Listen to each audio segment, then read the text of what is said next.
Huwag nyo masyadong ini-small ang mga taga Mindanao. Hindi nyo talaga alam ang pwedeng gawin ng mga taga Mindanao kapag may ginawa silang masama dito sa aming Vice Presidente. Suportado po yan ng mga moro talaga ang mga Duterte. Alam nyo yan! Imposibleng hindi nyo ramdam yan dahil nung nangampanya kayo, Bongbong Marcos Jr. at yung mga kaalyado mo, malaki ang nakuha nyong boto dahil sa mga Duterte. Kaya wag nyo nang itanggi, wag na kayo magmalaki pa dahil hindi ka naman talaga mananalo kung hindi dahil sa mga Duterte. Wag na wag nyo sasaktan yan kasi namin kayong lahat. Uubusin namin kayo.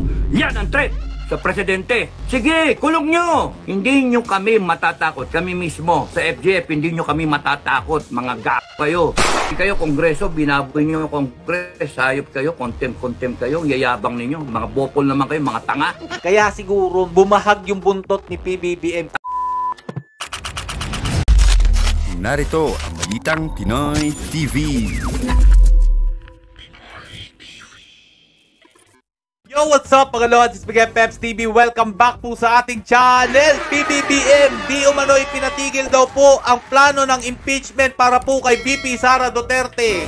Nanawagan po itong si PBBM ayon po sa post ng Paulo Duterte supporters. Sabi po dito, PBBM pinahihinto ang pag-impeach kay VP Sara Duterte. Matapos ang kabi-kabilang pagpapile ng impeachment complaint laban kay VP Sara Duterte ay naglabas ng mensahe ang Pangulo ng Pilipinas na ipahinto lahat ng planong pagpapaalis sa pwesto sa Vice Presidente. Totoo ba ito mga idol? Kasi ito po yung sinabi dito sa post po ni Paulo Duterte supporters eh. Sara is unimportant. In the larger scheme of things, Sara is unimportant. So, please do not file impeachment complaints. It will only distract us from the real work of governance, which is to improve the lot of all Filipinos, President Bongbong Marcos. Talaga lang, totoo ba to? Kung sakali man totoo mga idol, sa tingin ko dyan, mukhang napahag po ang buntot ni PBBM dahil po dun sa sinabi ni VP Sara Duterte sa kanya. At ito pa po ang dahilan dyan mga idol ha. Dahil nga po, ang dami pong mga sumuporta kay Vice President Sara Duterte at handang-handa na po ang lahat. Kung sakali mang gipitin nila, ipakulong nila, ipa-impeach nila, kung ano man pong gawing masama dito sa ating Vice Presidente. Akala ko pa naman totoo yung sinasabi ni PBBM na papalagan niya si VP Sara Duterte doon sa sinabi nito. Eto, paalala lang natin ha. Yung ganyang kriminal na pagtatangka ay hindi dapat pinapalampas. Yan ay aking papalagan. Napa-approve na sana ako sa'yo doon, PBBM, kasi nagkaroon ka ng kahit papanong yagballs eh.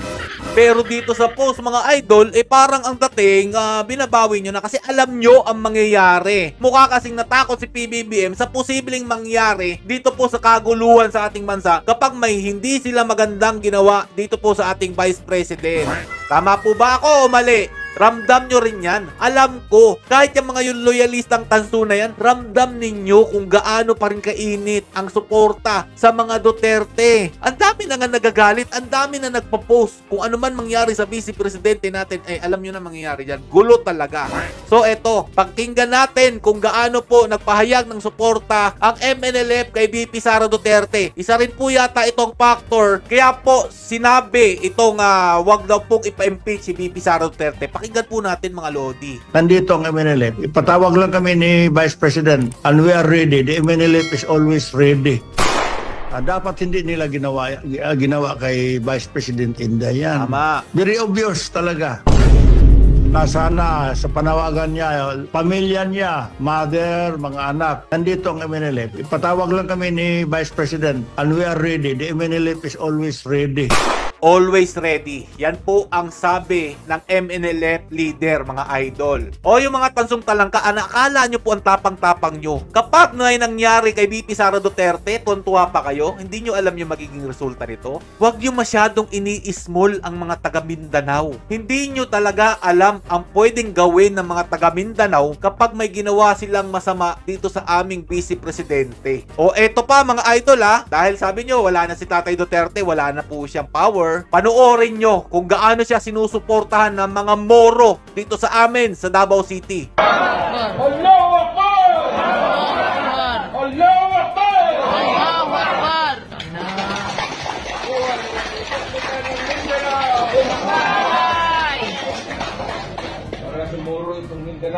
Para sa Moro itong Mindanao, sabi po ni dating Pangulong Rodrigo Roa Duterte. At suportado po yan ng mga Moro talaga ang mga Duterte. Alam nyo yan, imposibleng hindi nyo ramdam yan dahil nung nangampanya kayo, Bongbong Marcos Jr. at yung mga kaalyado mo, malaki ang nakuha nyong boto dahil sa mga Duterte. Alam nyo yan. Kaya wag nyo nang itanggi, wag na kayo magmalaki pa dahil hindi ka naman talaga mananalo kung hindi dahil sa mga Duterte. Tama ako o mali? O eto yung pinakamalupit mga lodi. Siguro kaya nayanig po yung tuhod nito ni PBBM. Yung mensahe po ni Cap Dado, yung retired PMAer mga idol, nagbanta kay PBBM at sa Congress. Pakinggan nyo mabuti ha. Wag nyong sasaktan yan. Wag nyong sasaktan yan. Kasi namin kayo lahat. Uubusin namin kayo.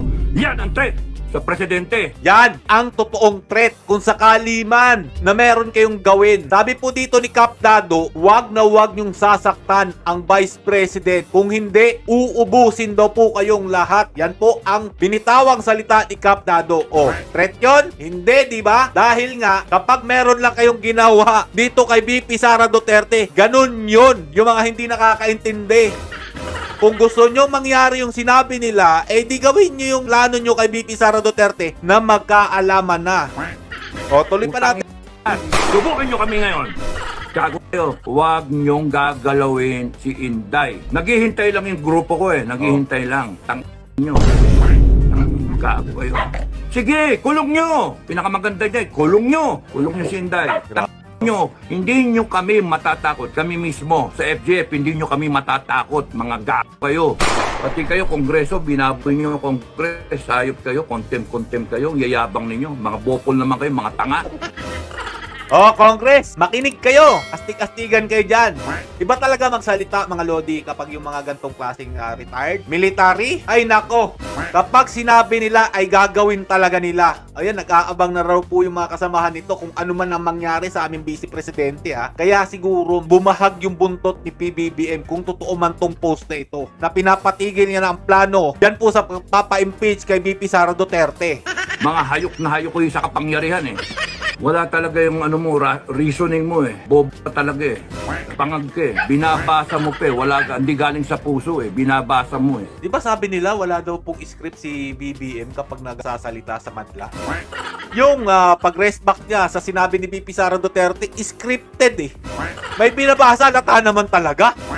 Hindi mo ginaya si Duterte, no? You still respect tong tanga na to, kahit tanga, you still respect her because she is the Vice President. She was elected by the people. Is she a threat to national security? Of course not. Sino nag-a-advise dyan sa Presidente national threat, no? Ang threat to national security is a president na nagdodroga. That is a threat to national security. Oh, makinig ka, PBBM!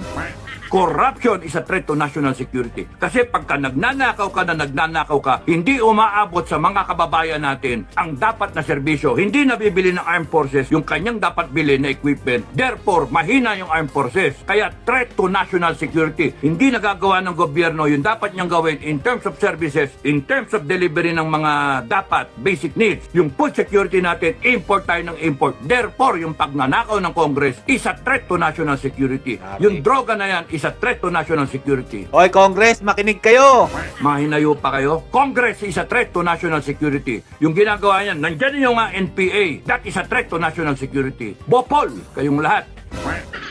Tapos pipilit nyo, Inday is a threat to national security. No, Inday is a threat to your political ambition. Mga gago. Tama to mga idol. Hindi naman po talaga threat si VP Sara Duterte sa national security. Threat po sila sa political ambition po ni Tori Romualdez, ni Lisa at saka ito ni BBM. Bukang balak pa nila maging Prime Minister ito si Sandro Marcos. Yan ang talagang punto niyan. Kaya gusto nila mapababa si VP Sara Duterte. Gagawin daw po di umanong Prime Minister si Sandro Marcos. Yan po ang inihayag ni dating Pangulong Rodrigo Roa Duterte. Mga walang kwenta kayo. Ramdam nyo ba kung anong galit ang nararamdaman ni Cap Dado? Ito ay pahiwatig lang na marami po talagang nagagalit na sa inyo, PBBM. Kaya siguro, plano nyo nang itigil kung ano man yung nagliliyab na apoy na.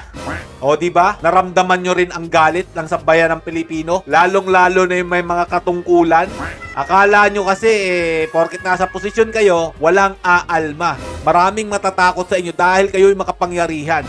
Binigyan naman kayo ng tsansa eh. Ang problema sa inyo, hayok na hayok lang talaga kayo sa kapangyarihan. Hinahayaan na nga kayo ni VP Sara Duterte na mangulimbat ng mangulimbat dyan sa loob ng Kongreso, Office of the President. Pinagkukuha nyo na nga po lahat ng pera ng sambayan ng Pilipino. Yung PhilHealth, SSS, GSIS, Maharlika Funds, ano pa ang kailangan nyo? Tapos ginigipit nyo pa si VP Sara Duterte, ginagawa nyo ng kwento, ginagawa nyo ng mga maraming kaso.